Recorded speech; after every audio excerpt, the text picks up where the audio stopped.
Little Girl Afraid of a Dog. By Mary E. Wilkins Freeman.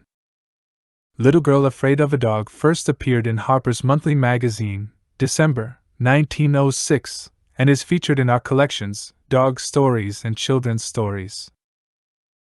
The chickens are beginning to lay again, said Emmeline's Aunt Martha, and Emmeline can begin carrying eggs over to the poor Ticknors tomorrow. Martha, who was quite young and pretty, cast a glance of congratulation at Emmeline, as if she were proposing a great pleasure. Emmeline's mother echoed her sister. Yes, that is so, said she. Sidney was the man. Said yesterday that the chickens were laying very well. Tomorrow Emmeline shall begin. Only think how nice it is going to be for those poor Ticknors, with all those children, to have half a dozen new-laid eggs every day, said Martha, again with that congratulatory glance at her little niece, who sat beside the window, holding her best doll. We shall be able to send more than that some days, I dare say, said Emmeline's mother. Maybe when I go to the store, I will buy a pretty new basket for you to carry the eggs in, dear. Yes'm, said Emmeline, in a low voice. She sat full in the glow of the setting wintry sun, and her whole little blonde head and delicate face were gilded by it. It was impossible for her mother and her aunt to see that she had turned very pale. She kept her face turned toward the window, too, and when she said, Yes'm, infused a hypocritical tone of joy into the word, although she was a most honest and conscientious little girl. In fact, the joy was assumed because of a Jesuit-like issue of conscience in her inner dealings with herself. The Ticknors, the poor Ticknors, with the large brood of children, lived about half a mile down the road, and Emmeline's mother and aunt esteemed it a great delight for her to carry eggs to them when eggs were plentiful. Emmeline herself never denied the delight, but God alone knew how glad she was, how wickedly, she told herself that it was wickedly, glad she was, when about Thanksgiving time, when people naturally wished to use more eggs, the chickens, after the perverse nature of their race, laid fewer eggs, and there were only enough for the family. Then Emmeline had a respite. She grew plumper, and there was more color on her little, soft, curving cheeks. Emmeline always seems so much better this time of the year, her mother often said, and she never dreamed why it was, although Emmeline could have told her, had it not been for her conscience, which pricked her on in spite of her pains. The Ticknors had a dog, a very small dog, it is true, but with voice enough for a whole pack, and Emmeline was in mortal terror of him. He always barked at her when she went to carry the eggs, and he always sniffed ominously around her ankles. Sometimes he made bounds of vicious yelping joy at her, almost reaching her face, although he was a little dog. Emmeline was a little girl, small for her age, which was barely 10. She was very much under the dominion, the very loving dominion, of her mother and aunt. Her father was dead.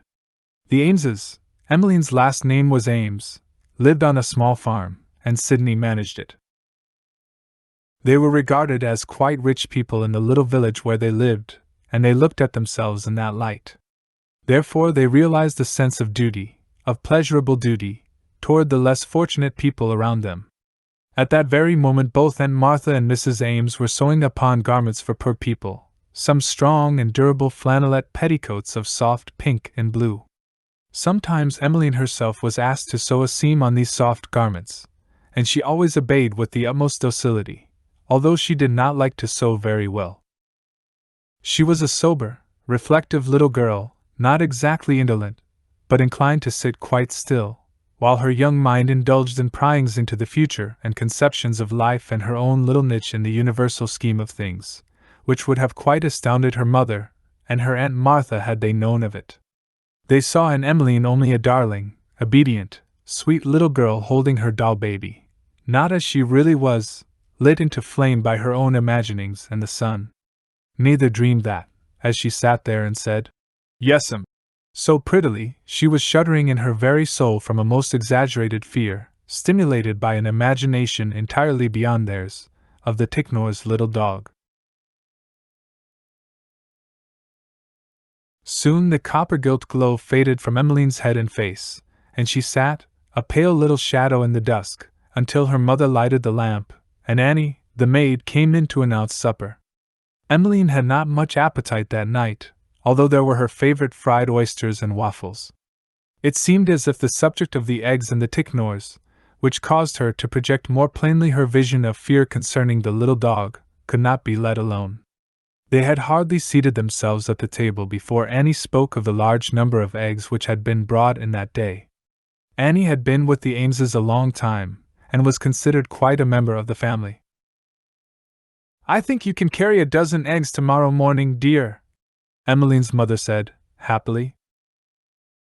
"Yes'm," replied Emmeline. "Only think what it will mean to those poor Ticknors," said Aunt Martha. "Yes'm," said Emmeline. Then Emmeline's mother noticed that the child was not eating as usual.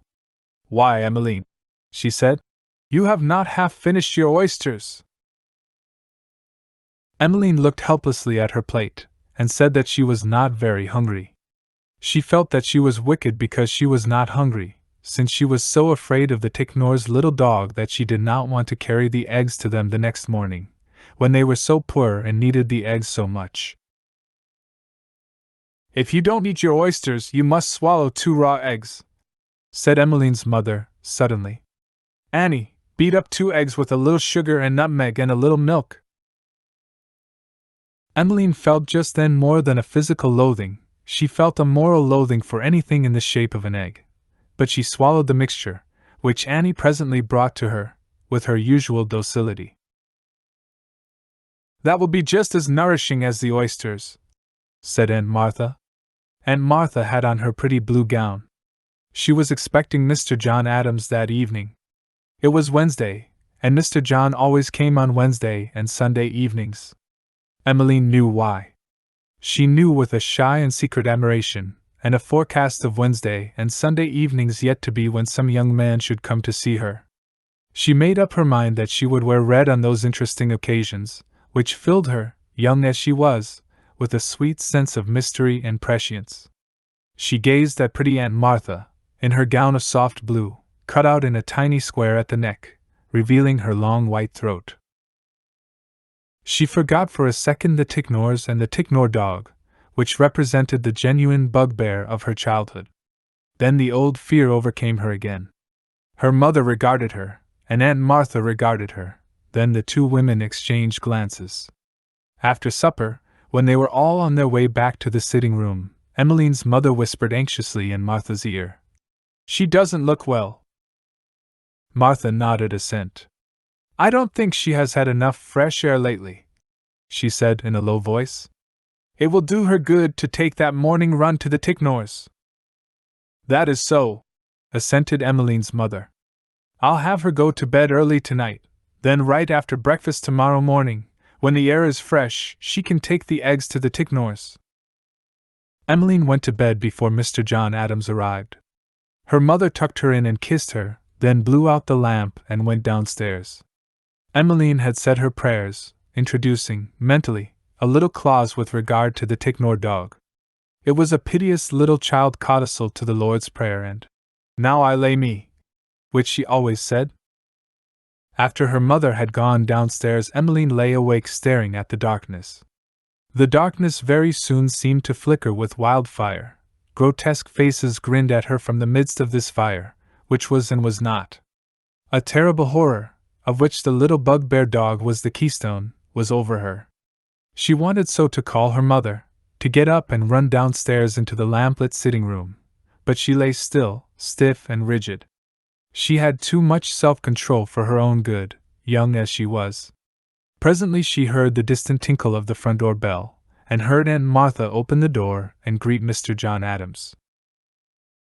Again, for a second, her own spirit of joyous prophecy was over her, but after Mr. John Adams and Aunt Martha had gone into the parlor, and she could only hear the faint hum of their voices, she returned to her former state. However, it was not very long before her attention was again diverted. Mr. John Adams had a very deep bass voice. All of a sudden this great bass was raised. Emmeline could not distinguish one word, but it sounded like a roar to her. Then, also, she heard her Aunt Martha's sweet, shrill voice, almost loud enough for the words to be audible. Then she heard doors opening and shutting with almost a slam. Then she was certain she heard a sob from the front entry. Then she heard the sitting room door opened with a fling, then a continuous agitated hum of conversation between her mother and aunt. Emmeline wondered why Mr. John Adams had gone so soon, and why he had almost slammed the door, and what her aunt and mother were talking about so excitedly. Then, as she had not much curiosity, her mind reverted to her own affairs, and again the wildfire of the darkness flickered and the grotesque faces grinned at her, and all her pleasant gates of sleep and dreams were guarded against her by the Ticknor's little dog. Emmeline slept very little that night. When she did sleep, she had horrible dreams. Once she woke crying out, and her mother was standing over her with a lighted lamp. "What is the matter? Are you ill?" asked her mother. Her mother was much older than Aunt Martha, but she looked very pretty in her long, trailing white robe, with the lamplight shining upon her loving, anxious face. "I had a dream," said Emmeline faintly. "I guess you were lying on your back," said her mother. "Turn over on your side, darling, and try to go to sleep again. Don't think about the dream. Remember how you are going to carry eggs to those poor Ticknor children tomorrow morning. Then I know you will go to sleep." "Yes'm," said Emmeline, and she turned obediently on her side, and her mother went out. Emmeline slept no more that night. It was about 4 o'clock in the morning. The Ameses had quite an early breakfast, at 7 o'clock. Emmeline reflected that in 3 hours she should be up and dressed and at the breakfast table, that breakfast would take about half an hour, that in about 3 hours and a half she would be on her way to the Ticknors. She felt almost as a condemned criminal might have felt on the morning of his execution. When she went laggingly downstairs, as Annie played a discordant chime on the string of Japanese bells, she felt weak and was very pale. Her mother and Martha, who herself looked wretched, as if she had been weeping all night, glanced at her, then again at each other. "It will do her good to get out in the fresh air," said Martha, stifling a heavy sigh. Emmeline's mother looked commiseratingly at her sister. "Why don't you slip on your brown gown and go with her, dear?" she said. "You look as if the air would do you good, too." Annie, coming in with the eggs, cast a sharp glance of mingled indignation and sympathy at Miss Martha. She knew perfectly well what the matter was.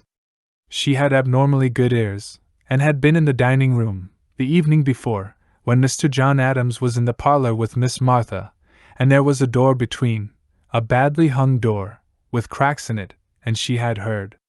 She had not meant to listen, although she felt that all the affairs of the Ames family were her own, and she had a perfect right to know about them. She knew that Mr. John Adams had been talking about where he and Miss Martha should live after they were married, and had insisted upon her going to live in the old Adams homestead with his mother and elder brother and 2 sisters, instead of living right along with Emmeline and her mother and herself, Annie. She considered that Miss Martha had done exactly right to stand out as she had done. Everybody knew what old Mrs. Adams was, and one of the sisters was called quick-tempered, and the elder brother was unmarried, and there was therefore no possible reason why Mr. John Adams should feel obliged to remain at home after his marriage. On the other side, it would obviously be very hard for Emmeline's mother to part with her sister and live alone in her big house with Emmeline and Annie. It was a very large house, and there was plenty of room, whereas the Adams house was small. There could be no question, so Annie thought, and so Emmeline's mother thought, and so Martha herself thought, but she had done right. Martha reasoned it out in her own mind that John Adams could not care so very much for her, or he would not insist upon subjecting her to such discomfort and annoyance as she would evidently experience if she were to live in the Adams house after her marriage. John had always been frank about his mother's difficult temper and his sister's, although he was a devoted son and brother. He knew, too, that Martha could not have a sitting room to herself in which to display her wedding treasures, and she could have that in the Ames house. She considered within herself that he could not possibly love her as much as she had supposed, because he had given no reason whatever for his insistence that she should comply with his wishes except that they were his wishes. Martha had a pretty spirit of her own, and she resented anything like tyranny, even in those whom she loved. So she held her head high, although her eyes were red, and said, in reply to her sister's suggestion, that she rather thought she would not. She thought she would take the 10:30 train for Bolton and do a little shopping. She wanted to see about a spring suit, and the sooner she got the material to the dressmakers the better. She said it exactly as if she had not planned to have that same spring suit her going-away costume when she was married. Martha had expected to be married the 1st of June. It was now March. When she said that about going to Bolton, her sister's face brightened, and she gave her a look of pride in her spirit.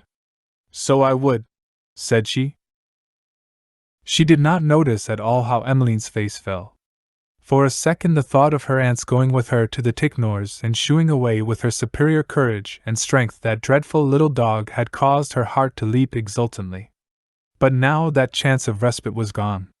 She took a spoonful of her cereal, puckering her little mouth most pathetically after she had swallowed it. She did not care for cereal, and ate it only because her mother and aunt said that it was good for her.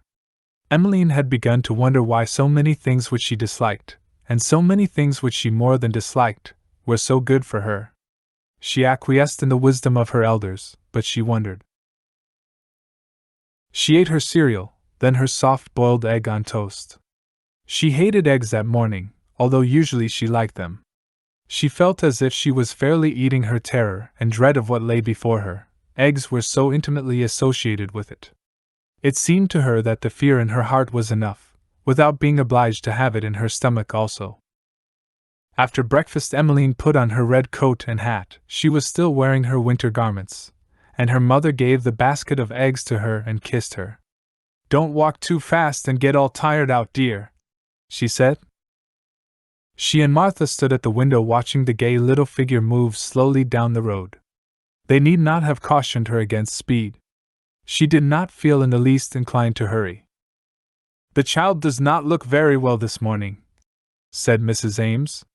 "She has that old anxious expression again, and she is pale, and she ate her breakfast as if she did not want it." "Ate it just as if she was swallowing pills," said Annie.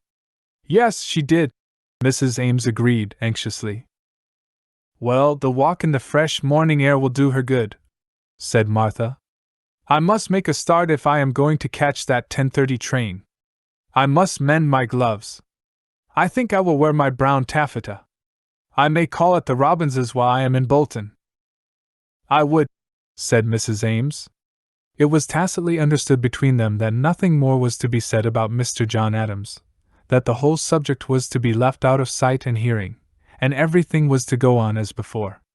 However, as the last glimpse of red disappeared down the street, and Martha's step was heard overhead, her sister thought how glad she was that she had proposed going to Bolton. "It will take her mind up," she thought, but she would not have said it to Martha for the world. Meantime, Emmeline continued slowly but none the less surely on her road to the Ticknors. It was a perfectly straight road for a quarter of a mile, then it curved. It was not until one passed this curve that one could see the Ticknors' ragged, squalid residence. Then one saw it as a blur on the landscape. How Emmeline dreaded rounding that curve! She walked very slowly, toeing in a little, as was her wont when she was nervously intent. She prayed incessantly, and her poor little prayer ran in this wise: "Oh, Father in heaven, please take care of me, and don't let Spotty come near me nor hurt me nor bark at me." Emmeline repeated this prayer over and over in a sort of rhythmic cadence. She fairly kept step with it, and yet she had not the slightest faith in the prayer. She could not really see why she should have. She had always prayed in such wise while carrying eggs to the Ticknors, and Spotty had never failed to race barking out to meet her, and sniff at her nervous, twitching little ankles and try little nips and tugs at her skirts. The prayer had never, so far as she could see, been answered, and why should she expect it to be now? Emmeline was a very honest little girl. She was reverent, and she believed God could keep Spotty from barking at her, but she did not believe that he would. Moreover, she was Christian enough to hope and trust, somehow, that these agonies of terror which she was called upon to undergo were in the end for her spiritual good. She did not complain, but she knew that she suffered, and she knew that Spotty would not fail to bark. Presently she turned that dreaded curve of the road, and she could see the wretched place where the Ticknors lived. The dwelling itself was an unpainted, out-of-drawing shanty, leaning so far to one side that it seemed it must topple over, but saving itself by a lurch in another direction. It was a very drunkard of a house, a habitation which had taken upon itself the character of its inmates. It was degenerate, miserable, and oblivious to its misery. Beside this main shanty was a stable, far out of the perpendicular, out of which looked a high-hipped cow. Sometimes Emmeline was afraid of the cow, which was often at large, but never as of the dog. There was also a pigsty and various other horrible little adjuncts of the main whole. Emmeline shuddered as she came in sight of it. The mere aspect of the place would have gotten on her sensitive nerves even if Spotty had not been there. But immediately, breaking upon her prayer, came the well-known vicious little yelp.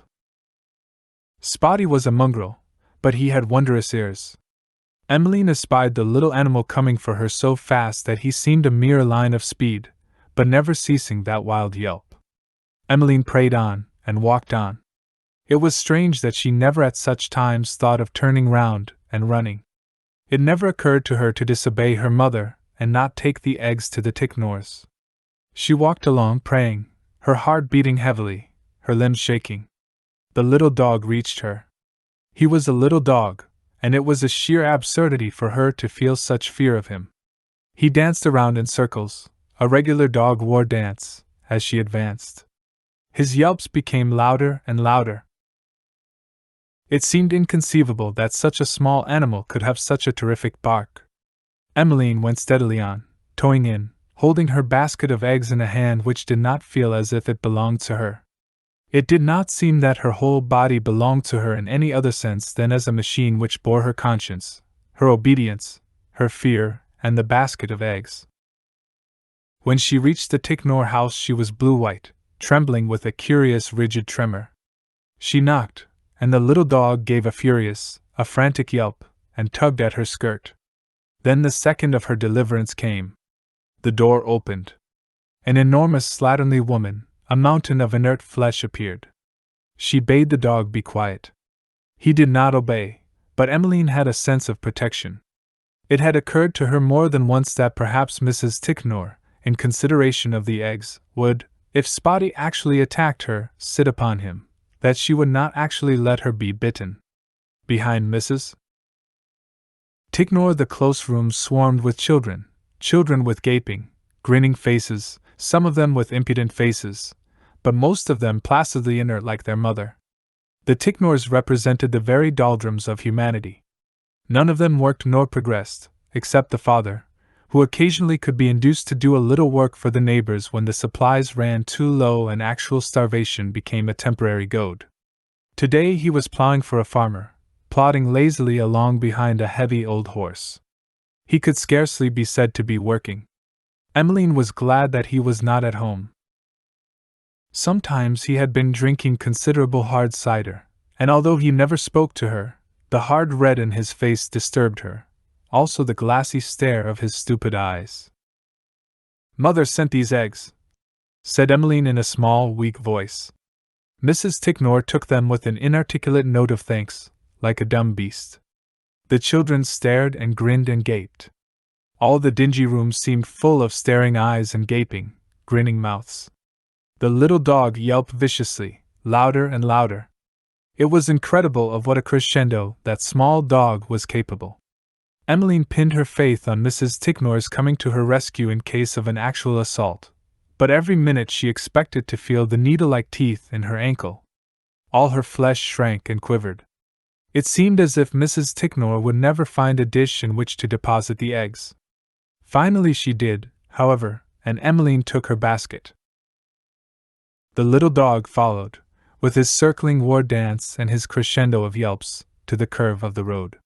Then, as was invariably the case, he turned suddenly and ran home, as if with a sudden conviction that the game was not worth the candle. Then Emmeline towed out, and walked on briskly, her head up. Her trial for that day was over. When she reached home her mother looked at her, and her face brightened. You look so much better for your walk, darling, she said. Then she asked if the Ticknors seemed pleased with the eggs. Emmeline was in a little doubt as to the amount of actual pleasure which the Ticknors had displayed, but she said, "Yes'm. It means a great deal to them, poor things," said her mother. "I am so glad we can help them a little, and so glad you can do your part." "Yes'm," said Emmeline. The next morning the torture was repeated. It was like a historical promenade between two rows of Indians armed with cruel weapons. However, she survived it, and when she came home both her mother and aunt remarked upon her improved appearance. That was what so misled them. Every morning Emmeline returned from her charitable trip with such a sense of momentary relief that her face was naturally brighter than when she started, but all the while she steadily lost ground under the strain. Finally the doctor was called in and a tonic prescribed, and when school began, after the spring vacation, it was decided that Emmeline should remain at home, but try to go on with her class with Aunt Martha's assistance. "I think nothing except that morning walk to the Ticknors to carry eggs keeps the poor child up, anyway," said Emmeline's mother, who had followed the doctor to the door. "I dare say," he replied.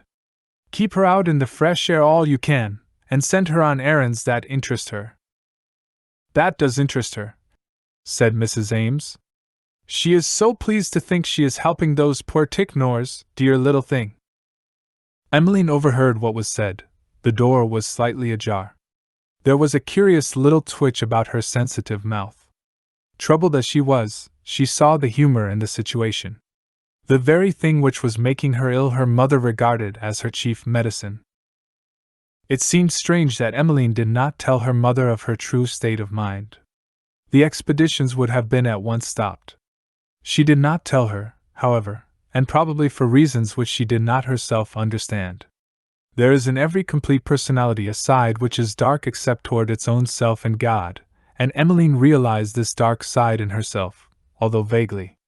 She knew perfectly well that nobody, not even her mother, who loved her, could understand rightly this dark side, which was sacred to herself. She knew that if she told her mother how afraid she was of that little Ticknor dog she would be petted and comforted, and would never have to face the terror again.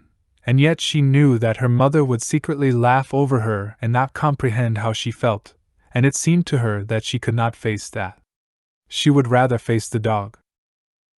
So she continued carrying the eggs and praying, and the little dog continued barking at her and snapping at her heels and tugging at her dress, and she took the doctor's medicine, and yet she grew paler and thinner, and slept less, and ate less, and her mother and aunt thought that the daily walk in the open was all that kept the child up. Then, 3 weeks after she first began her charitable trips, something happened. It was almost the 1st of April, but the spring was very late, and that Wednesday morning had seemed to suffer an actual relapse into winter. The northwest wind blew cold, as if from northern snow and ice fields. The ground was frozen hard, and the farmers had been obliged to quit their plowing, which they had begun on mild days. The long furrows in a field which Emmeline had to pass before she reached the curve in the road lay stretched out stiff and rigid like dead men. In the midst of that field stood a little corn house, the door of which was open. Emmeline glanced casually across the field as she lagged along. She still wore her little red coat and hat, under which her soft fleece of blonde hair flew before the wind like a flag. She glanced casually. Then her heart gave a great leap and seemed to stand still. Over that rigid field she had seen a little live object scamper and make straight for that corn house, which he entered, doubtless in pursuit of some smaller, swifter thing which she could not see, possibly a field mouse or a mole. Emmeline knew the pursuer to be the Ticknor dog. A thought leaped into her brain, a thought so wild and audacious that she could not entirely harbor it for a second. Then all her faculties rose to action. Down on the ground she set her basket of eggs. Over the fence, with its tangle of leafless vines, she went, and across the field she raced, her little feet skipping from fro to fro, her hair streaming. She reached the corn house, and grasped the door, swinging outward and creaking in the cold wind, with a grasp of despair. She slammed it to, and fastened it. Emmeline at last had her enemy safe in prison. An angry bark and a scratching assailed her ears as she sped back to the road, but Spotty could not get loose. She was sure of that. It was a strong little house. Emmeline took up her basket of eggs and went on. Nobody had seen her. This was a lonely spot in the road. A mad exultation filled her heart. For the first time she was going to the Ticknors without fear clutching her, body and soul. When she rounded the curve in the road and came in sight of the squalid little group of buildings, they looked almost beautiful to her. She fairly laughed to herself. She almost danced as she went on. When she reached the house and Mrs. Ticknor opened the door as usual, she saw for the first time what a really lovely little face the next little girl to the baby had, in spite of dirt. She smiled as she delivered the eggs, and stood beaming while Mrs. Ticknor emptied the basket and returned it. She had no need to look about or listen for any little spiteful animal now. She was quite safe. She went home light-footed. She was quite rosy when she reached there. "The dear child is really better," her aunt said to her mother when Emmeline had gone to put away her outdoor wraps. "Yes," said Mrs. Ames, "she certainly does look better, and I do believe it is nothing but that walk every morning in the fresh air has done her good." "I think so too," said Martha. "I think it has done her much more good than the doctor's medicine." Poor Martha herself looked, in spite of her pride and her high carriage of head, as if she needed some helpful tonic for either soul or body, or both. She had grown thinner, and although she smiled, the smile did not look spontaneous. In these days Martha smiled mechanically and only with her lips. Her lips curved prettily, but her eyes remained serious and thoughtful, even while she spoke about Emmeline's looking better. Emmeline did, in reality, seem better all that day. She even asked for luncheon between breakfast and noon. She slept well that night. She ate her breakfast with an appetite the next morning, and set out even merrily on her errand to the Ticknors. It was still cold, and the northwest wind had not gone down. It had raged all night. When she came to the field in which the corn house stood, the door was closed fast. No one was at work, and the plough ridges which later on would be green with waving flags of corn lay stiffly like dead men, as they had done the day before. Emmeline looked at the corn house. She thought, but she was not quite sure, that she heard a little plaintive sound, something between a whine and yelp. When she returned she was quite sure. She knew that she heard it. Her face sobered. When she reached home her mother and aunt exchanged glances, and her mother went into the kitchen to tell Annie to make some beef tea. Emmeline had to drink a cup of it when it was made. Her mother and aunt had agreed, with dismay, that she did not look so well as she had done the day before.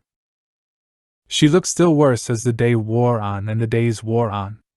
During 3 days Emmeline suffered tortures of remorse with regards to the little dog shut up in the corn house and perhaps starving to death, unless there might be some scattered corn left over from the year before, or rats. Emmeline was not quite sure as to whether Spotty would eat rats, even if reduced to starvation.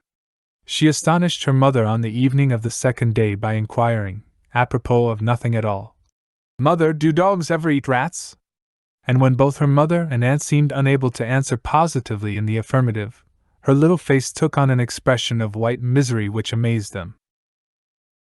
After Emmeline had gone to bed that night her mother told her aunt that if the child was not better before long she should call in another doctor.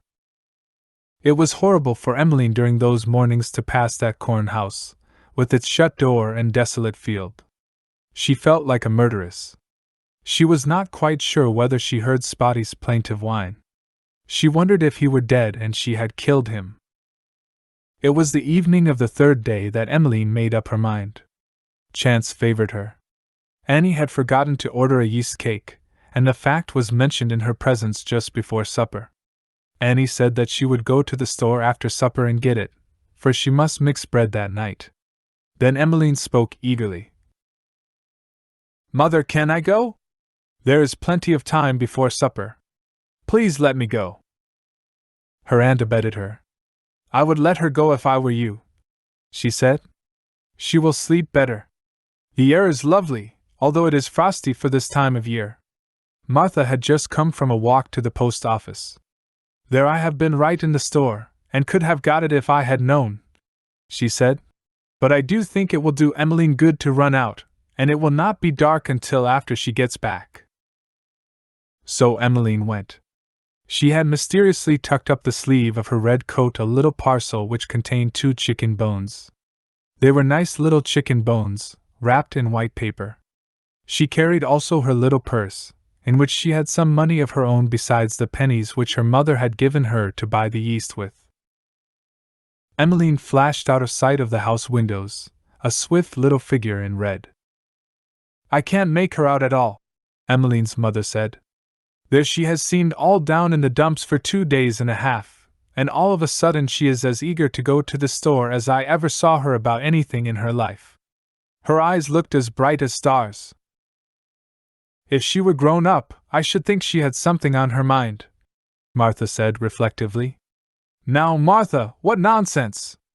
What can that baby, with everything done for her, have on her mind?" "Of course she cannot," said Martha, but her eyes were reflective. Meantime, Emmeline sped on her way.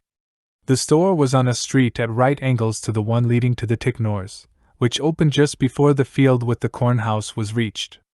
Emmeline hurried to the store, bought the yeast cake, and also with her own money a little paper bag of sweet crackers. Then swiftly, without a moment's hesitation, she ran back to the other road and across the field to the corn house. She listened for just 1 second before opening the door. She heard a little whine, not a bark, but a whine. Then she opened the door, and no soldier charging the enemy ever required more spirit than she, but open it she did. She held out the chicken bones. Then she flung them at poor Spotty, emerging trailingly from the dusty interior. Spotty caught at the little bones and crunched them down. Then Emmeline fed him with the sweet crackers. She put one on the ground. Then, as the little animal caught it up, a feeling of great love and pity overcame her. All at once she loved that which she had feared.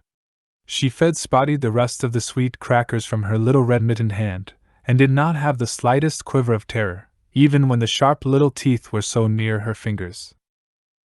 After the crackers were all gone, Emmeline started homeward, and Spotty followed her. He bounded around her, leaping up, barking with joy.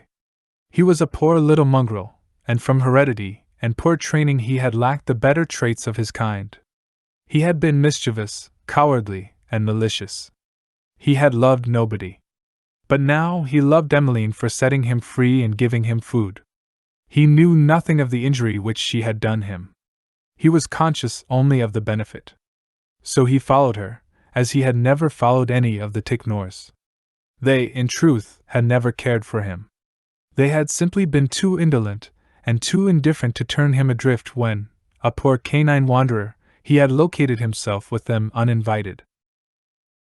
But this was different. He loved this little girl, who had opened his prison door and fed him with nice chicken bones and sweet crackers. He had suffered, and she had come to his aid. He was still thirsty, but thirst also would be satisfied by her. He followed her with joyful faith across the field. When they reached the road leading to the store, a man emerged thence, walking hurriedly. Emmeline knew him at once. He was Mr. John Adams. John spoke to Emmeline in a confused sort of way. "Oh, it is you, Emmeline," he said. "Yes, sir," replied Emmeline.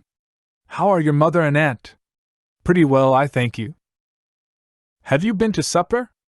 "No, sir." Mr. John Adams hesitated still more. "Well," he said, "I had my supper early, and so. Emmeline glanced up at him, and saw to her amazement that his face was burning red, and he was smiling foolishly. "I thought," he said finally, "that I would run up to your house this evening, and I thought I would go early, because I happened to think it was the evening for prayer meeting, and I didn't know but your mother and aunt might be going, and I thought if I went early, I would go along with them." "Mother and Aunt Martha aren't going to meeting. I heard them say so," said Emmeline. Then she added, out of the innocence of her soul, "I know Aunt Martha will be real glad to see you." "Do you think she will?" asked Mr. John Adams, eagerly. Yes, sir. I wonder how you would like it if I should come and live in your house, with you and your mother and aunt? Said John Adams. Emmeline slipped her little hand into his. I think it would be real nice, she said. You dear little soul, said Mr. John Adams. He squeezed her hand in his big strong one. Is that your dog, little one? He asked. No, sir. I didn't know but you had been getting a pet dog since I was at your house. That is the Ticknor dog. He followed me. Just then the dog leaped up, and Emmeline patted his head, laughing. He is a mongrel, but he seems a bright little dog, said Mr. John Adams. I should think you would keep him. He can have a very good home at the Ticknors. I am going to if mother will let me, said Emmeline, with sudden resolve. The little triumphal procession went on its way. The west was a clear cold red. They passed a field in which stood scattered stacks of last year's corn. In the shadow the withered blades had a curious vivid crudeness of something which was rather tone than color. They gleamed out like newly cut wood, like naked flesh. They were elemental, belonging to the first, dry death, for which there are no paints on the palette, any more than for light and air and sentient life. But where the red western glow struck these blades of corn they were lit with brilliant reflections, and seemed to leap into flames of red gold. In the sky was faintly visible a filmy arc of new moon. A great star was slowly gathering light near it. Emmeline danced along, holding to Mr. John Adams' hand. Her head was up. Her whole face laughed. The little dog raced ahead. He ran back. He leaped and barked short, joyous barks. They were all conquerors, by that might of spiritual panoply of love with which they had been born equipped. There was the dog, in whom love had conquered brute spite and maliciousness, the man in whom love had conquered self-will. But the child was the greatest conqueror of the three, for in her love had conquered fear, which is in all creation its greatest foe, being love's own antithesis. Little Girl Afraid of a Dog was featured as the short story of the day on Sunday, July 17, 2022. Enjoy more stories in our collection of dog stories. 7.4. Add Little Girl Afraid of a Dog to your library. Return to the Mary E. Wilkins Freeman Library or read the next short story, Little Lucy Rose.